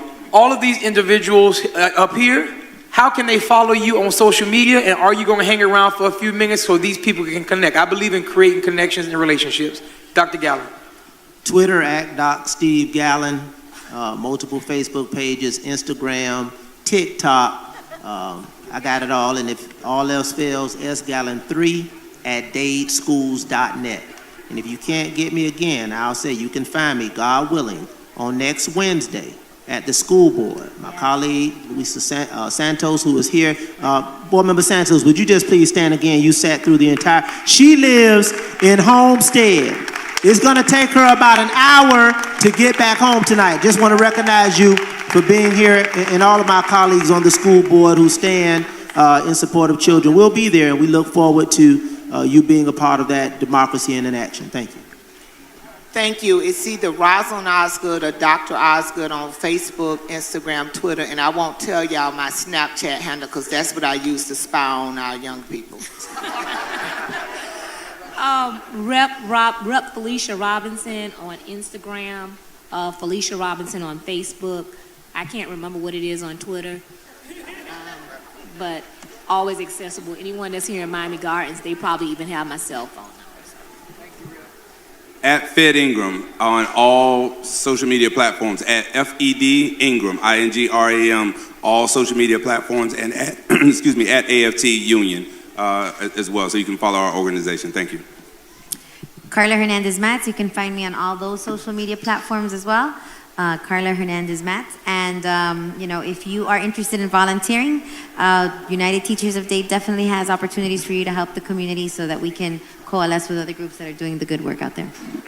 Thank you so much, Carla. And I also want to make sure that everyone know, if you register on Eventbrite, you're going to receive an email because we're going to create our own work group to look at the standards and give our recommendations to the commissioner. And me personally, because myself, I know Dr. Gallen is going to have a conversation with him this week. I'm going to have a conversation with him, and we're going to pull our own work group together to put those actionable items, and hopefully that they make those changes. Please hold me to it, and I mean that. I know you will. As we close out, go ahead and give the action. Would you agree that our children deserve better? Would you agree that we must continue the fight for fair education for all? Then join in with the NAACP. Stand with us, renew your membership, and fight with us next week at the school board meeting. While we're talking tonight about African American history, another history that we must be concerned about is financial literacy. It is on the agenda next week. If you care about it being in the curriculum for our students, stand up with us next week on the 16th at the school board meeting and demand that it also be taught for our children. Again, we're in the back of the vestibule. If you want to join or renew your membership, I'm Daniela Pierre. We want you to join with us. So good to see my fellow sister president, Marsha Ellison from Broward, Fort Lauderdale. And to each of you in your respective places, thank you so very much for being here.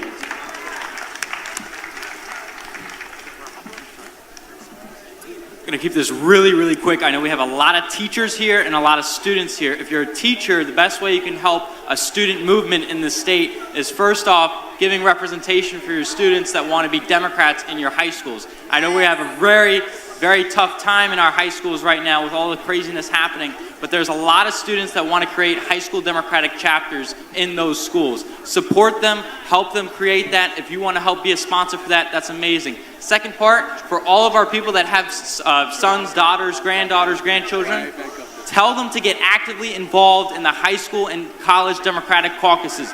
We are touching our college campuses for the first time ever. We're making sure that we're actively engaging students. We need your help in engaging all of the students across the state. Thank you. Thank you, Jaden. Thank you all so much. God bless. Have a good night. 1 second, please, for the believers. I'm going to take the liberty to do things in decency and in order. I'm going to ask Senator Osgood if she can come and give us a moment of prayer before we transition out of the Lord's house. And before Senator Osgood does that, Rep. Woodson, can you just wave your hand? Representative Woodson, who is here also. Thank you, Representative Woodson. Thank you. Let us pray. God, our Maker and our Creator, we thank you for this day. We thank you for this moment in time. We thank you for our conversation tonight as a community. Thank you, God, for bringing us together in this unusual way.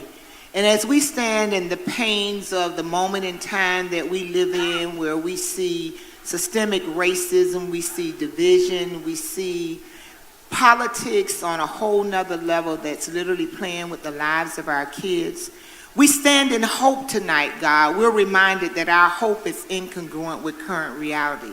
We stand in the supernatural power of your spirit as people. And we pray that you would give us the strength that we need to make it through these times, that you would give us wisdom and guidance, that you would direct our words and our thoughts. And God, even as we fight, we pray that you would give us strategy to do it in a way that's going to bring glory to your name. We pray a special prayer right now for all of those that work in education, whether it's the teacher, the bus driver, every single person that has a part in playing in our children's education.